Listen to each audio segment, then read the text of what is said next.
We are back with Republican Senator Ted Cruz. As you know, Speaker Boehner is out today, also on the Sunday morning circuit, and he says that there are not the votes in the House for a clean increase in the debt ceiling, that there is a history of debt ceiling increases being tied to other policy things, and that he wants to sit down with the president to talk about that. My question to you is, if what the Speaker can pass out of the House does not include health care reform, but includes other things, entitlement reform or some manner of tax reform, would that be okay with you? Or does both the shutdown and the debt ceiling have to have some component of rescinding some part of Obamacare?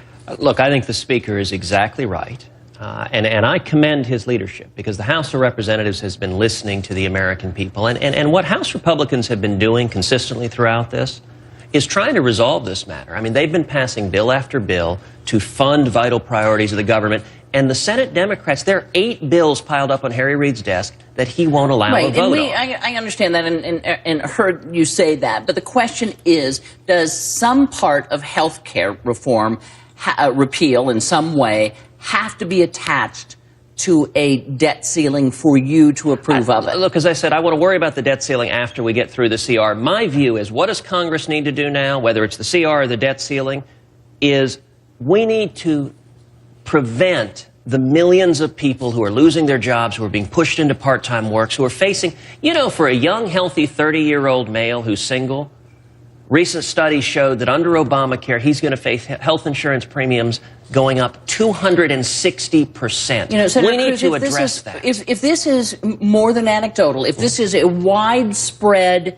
problems that spell doom for the president's health care plan, why not just let it rip? Let it go into effect and have it cave on its own, because then I think you'll have much better numbers in the polls of people who want to get rid of health care. Look, it's a great question. And the reason is, if you listen to what Senator Harry Reid has said, he said that he believes that Obamacare will lead inevitably to single-payer, government-socialized health care. Listen, I agree this thing's going to collapse, but in the process of collapsing, it's going to destroy the private health insurance system. You've got hundreds of millions of people who right now have private health insurance that is jeopardized by Obamacare. So when it collapses, I don't want it to destroy the health insurance we have now. And listen, Candy, if one of your viewers doesn't trust me because I'm a politician, which actually makes sense, and because I'm a Republican, maybe they would trust James Hoffa, who's the president of the Teamsters. James Hoffa said in writing that Obamacare right now is destroying the health care of millions of working men and women. He used the word destroying.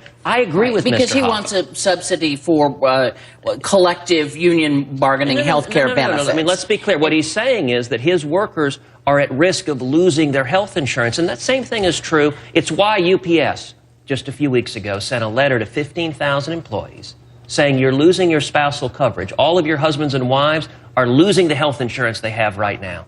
Now, there was a time when President Obama said, if you like your health insurance, you can keep it. We need to make that commitment. We need to honor that commitment. I want to talk to you a little bit about the politics of this. President Obama gave an interview to the Associated Press recently, and he's had this to say about new senators. I think maybe you'll recognize or think this might be a little bit about you. My attitude was, when he was a freshman senator, I should just keep a pretty low profile in the Senate and just do the work. I didn't go around courting the media, and I certainly didn't go around trying to shut down the government. The president's just the latest in a string of people who have been criticizing you, that, in fact, you weren't here when Republicans fought tooth and nail to stop the president's health care bill. And now you sort of join forces with people who are now calling your fellow Republicans rhinos, Republican in name only, and they're soft Republicans and we need to replace them. What's your response to what the president has to say about you and others? Look, the fact that you are seeing so many nasty partisan jabs from Democrats, and from Republicans I think, as well. But you just quoted the president, and certainly Harry Reid and Senate Democrats have not been shy in using all sorts of ad hominem inflammatory attacks. The fact that you're seeing those attacks, I think, is indicative of the fact that we're winning the argument. Obamacare isn't working. You don't see any Democrats defending Obamacare. Started.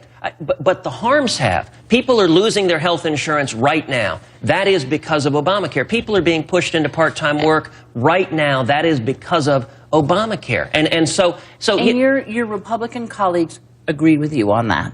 They agree with you that they don't want the president's health care plan, that many of them fought against it. They do not agree that shutting down the government is the appropriate way. And I know you think, Harry, and I understand that you're but let me be clear on this. Let me be clear on this.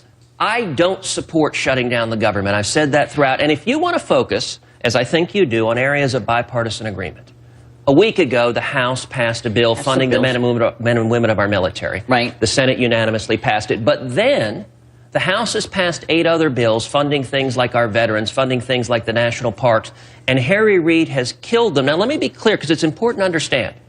These bills, none of them even mention Obamacare. They're programs completely unrelated to Obamacare. And the position of President Obama and Harry Reid is, if you aren't funding everything in the government, they will fund nothing. You know, we launched a national website, fundourvets.com, that says, listen, regardless of the shutdown, veterans ought to be above politics. They ought to be bipartisan agreement. We need to honor our commitments to our veterans. But obviously they feel that if you can use this kind of leverage, they feel it's blackmail. But let me just move on. I'm going to ask you something about your fellow Republicans. Okay, but Candy, let me press back, because twice you've said Harry Reid would say it's blackmail. And I want to press back, because I think that's a false claim with no basis. The bill that the House passed on the VA simply funds the VA. Doesn't mention anything about Obamacare, doesn't mention anything about anything else. Now, right. for hundreds of years, the way Congress has appropriated has been one topic at a time. How is it blackmail to say, we think we should fund the veterans? Do you agree? That's a yes or no vote. Now, Harry Reid refuses to let the Democrats vote on that.